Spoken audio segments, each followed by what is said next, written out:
Hey y'all know what time it is. It's another episode of Tapping In with Hefe. And today we got a real one, Stoneda1st. Yes, sir. Stoneda1st, Big B Stone. You know what I'm talking about? At its finest, out of the West Side Murders. If y'all know what that is, Moreno Valley, California. You dig? That's right. So this is interesting because, you know, I'm from out that way. I went to school out there. I went to Butterfield and Serrano. Yeah. So, and a lot of people that might now just be finding out about Moreno Valley due to like the popular music, and they're just now getting hip to the culture. Yeah. People aren't knowing. It's been like that for a while. So let's start back in like the history of it, like Moreno Valley. How long have you been out there? I've been out there since the 80s. Okay. You know what I'm saying? Like early 80s, you know what I'm saying? I grew up in Edgemont as a little kid. You know what I'm saying? I went to Edgemont Elementary. I went to Alessandro and Moreno Valley High School. So I've been around that motherfucker when it was just fields, nigga. No motherfucking houses like that, nothing. Ditches, and you know they had like crawdad holes, nigga, where swimming turtles was in there and all type of shit back in the day. And niggas don't even know about. March Air Force Base didn't even look like it look now. That shit was just a field with planes in it. Damn. Okay, that's crazy. Okay, so when I was younger, I remember I had a babysitter.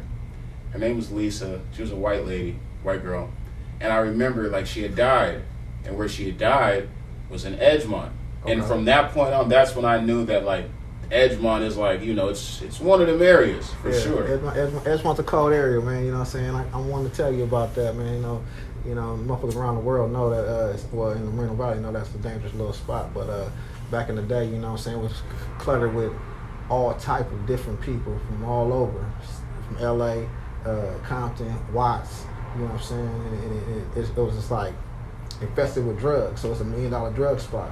And then as we was kids growing up, we adapted to what was going on around there. You know what I'm saying? And we had like, just made like a little, I could say like a little, you know, brotherhood type of thing. You know, it was a brotherhood thing, man. It was all about brotherhood. You know what I'm saying? Like, that's why we love each other like that. Because it's a brotherhood thing. You know what I'm saying? That's how we started off. That's right. So, about when did like Moreno Valley start getting like active? Would you say? Shit. Soon we start getting to middle school. Soon me and the homies start getting in middle school, stuff like that. Start figuring it out. You know what I'm saying? But it always been active since before our time. Cause like I told you, it was about other hoods and different stuff like that was going on in there. Cause it was drugs. It was drug infested. So it was like gang wars over drugs. It wasn't really like nothing to do with, you know what I'm saying, like Moreno Valley like that. It was the people that came from the other population that made it like that. But then as we start growing up, we inherited different type of ways. You know what I'm saying? So we start holding it down for our circle and making it far as where we knew was money there. So we gonna this is where we at. This is where we grew up at, and we gonna hold it down. And from that point on, we holding it down. You know what I'm saying? And it is what it is. Okay, so here's a question I've always asked: Edgemont are criminals, right? Are you guys like in like the Hoovers? Are you, because they're criminals? Some of them are you guys like connected or? For the record, we gonna set that straight. Hell no, we don't have nothing to do with Hoover because we're criminals. Hoovers is Hoovers, and much love. Shout out to the Hoovers. Much love to them. But we, Edgemont criminals, we came out that as one thing. Hoovers was Crips and turned criminals, and they still got Crips and criminals in their organization. We from Inland Empire, Moreno Valley, Riverside County. They from LA. So we got a black rag, they got a blue rag. We don't have no parts in their beefs or what they got going on with anybody else. We handle our beef and they don't handle none of ours. It's mutual because it's a criminal thing. Anybody that support the black rag and that's a criminal, you know what I'm saying, I support them too. So it's all love. We stand on our own. We ain't Bloods or Crips. The donor blocks, the OG donor block, shout out to my niggas. That's my Crip partners, you know what I'm saying? Much love and respect. The young homies, you know what I'm saying, they criminals. You know what I'm saying? And some of them turned to be, you know what I'm saying, Crips too, you know? So it's all love. Hey, can you open the door? My bad, my niggas. Oh, you good. Yes, sir. You know what I'm saying? So back to all that, like we don't have nothing to do with hoops like that. But we got love for them though. They got love for us too. Shout out to the hoops. Okay, that's right. Yeah, I've always wondered that question, but I never found the time to ask it, so I figured I'd ask an OG from there. Yes, so sir. Okay, so your name's Stoneda1st. Yeah. Your son is Stoneda5th. So it's Yeah. like your name has been like a lineage as far as like in the streets, I'd imagine, right? Because it goes down to him being the fifth. Yep. The reason why he's Stone the Fifth is because he got my name. And, you know what I'm saying? He infant. So go me, Big B Stone, Lil B Stone, which is Dodo, Baby B Stone, you know what I'm saying?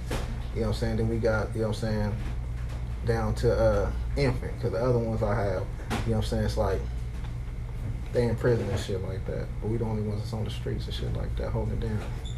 That's right. That's right.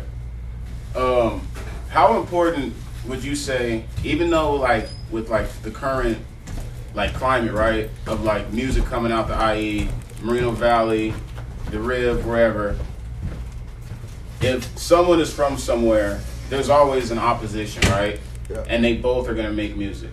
Do you think that helps the music culture, being that you'll have a person from Hood A and Hood B, they make music and they make music dissing each other and it's bringing more eyes to it? Do you think it's better if you have a person from Hood A and Hood B, they just make music without the dissing?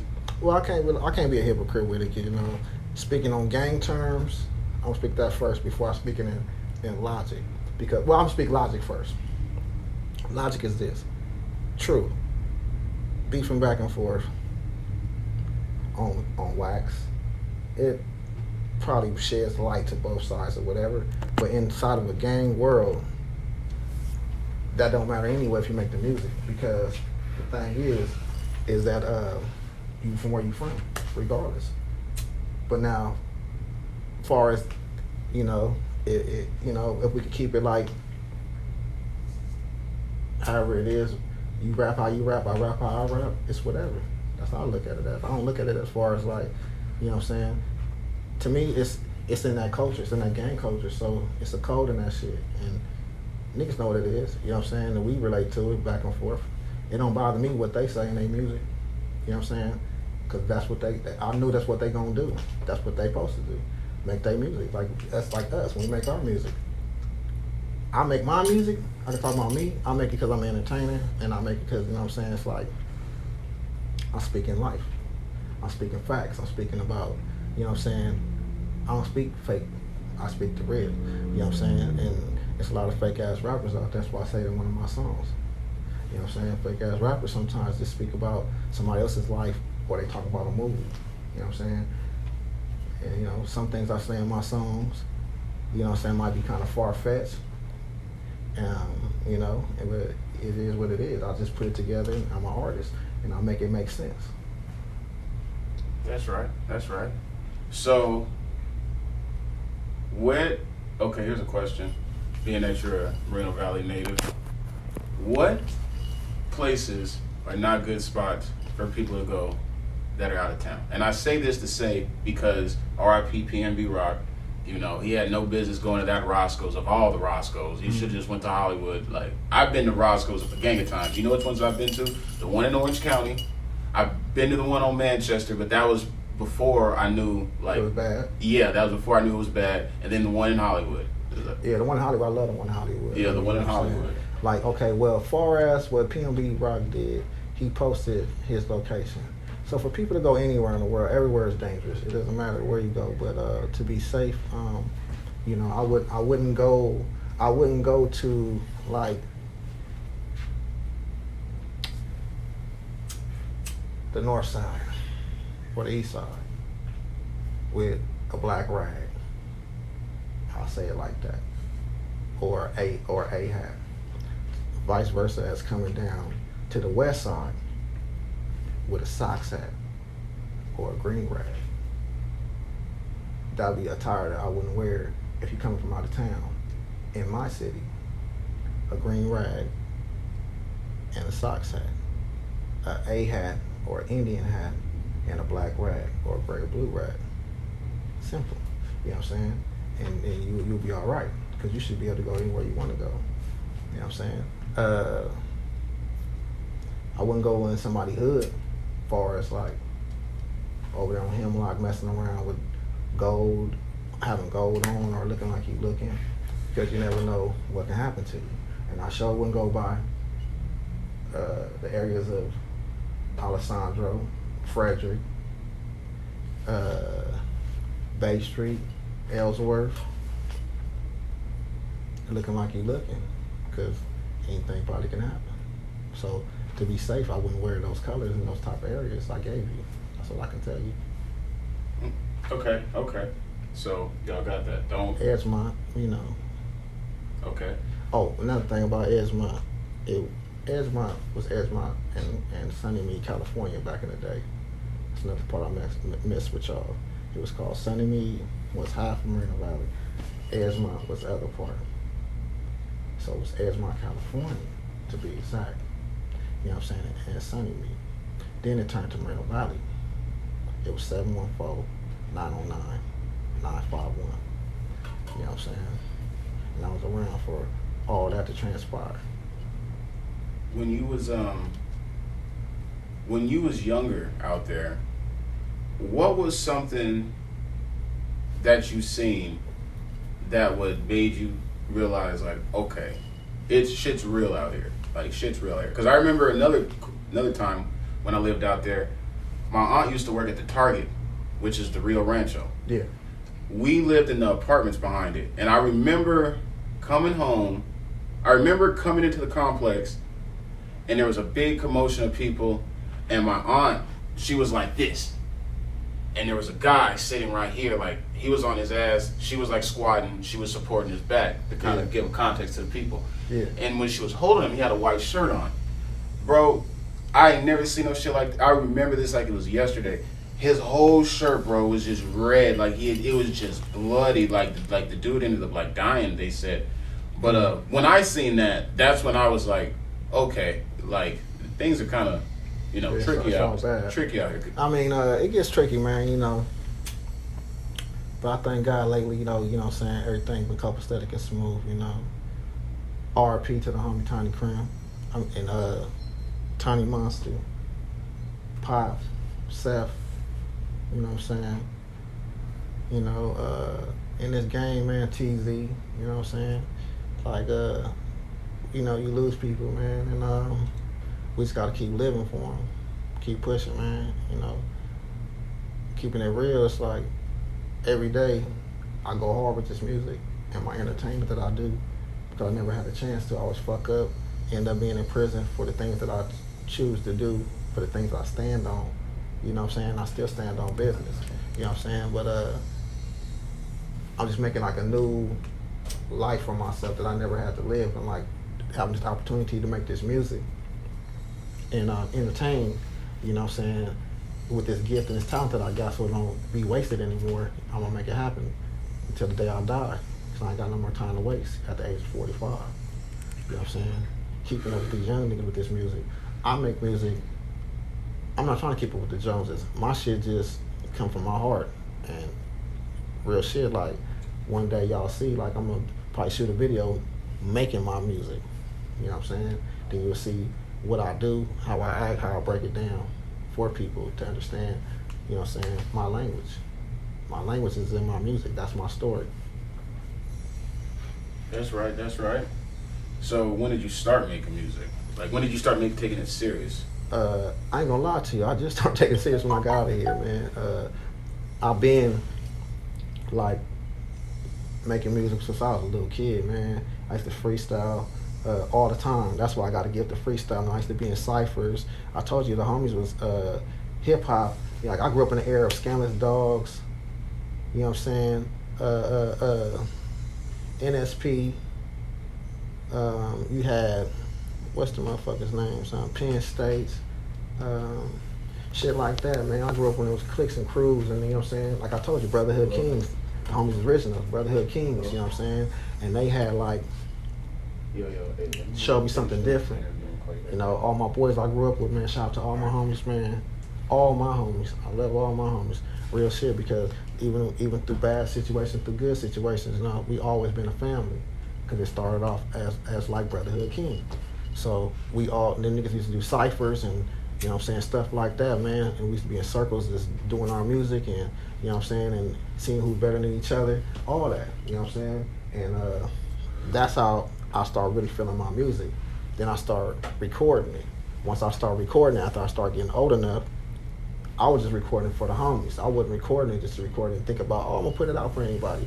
And then motherfuckers like, that shit slap. I'm like, yeah, whatever. I was too far fetched in the street life, and whatever consisted of the street life that I was living. And I was trying to get rich and whatever it was. You know what I'm saying? And that was more important to me than the music. Going to jail, getting out, I was making music in jail, rapping at courts, man, having the whole court tanks popping. You know what I'm saying? We, go to court, you be down and out. I'm having a bus, I'm rapping on the bus, I'm rapping in the holding tanks, keeping it lit. You know what I'm saying? Shit like that. In the dorm, I'm cracking, rapping. So I start getting the fundamentals and getting it real good. So since I did all that time, 15 years and 8 months, I'm in there rapping, doing all my shit. I got out, I was bullshitting, got caught with some bullshit. After a year, went right back in. This last time I was in there for almost 4 years, I rapped my ass off, got out, and I'm doing what I'm doing right now in front of y'all. 7 months later, getting it cracking. 9 videos out. By the way, go to Stoneda1st, STONEDA, number 1, ST. That's on all platforms. You feel me? Go look me up. Instagram, Facebook, YouTube, whatever, Spotify, all that shit. So, damn, so how much time did you do in total? Man, I done did over 25 plus. Damn. I did 15 years and 8 months straight.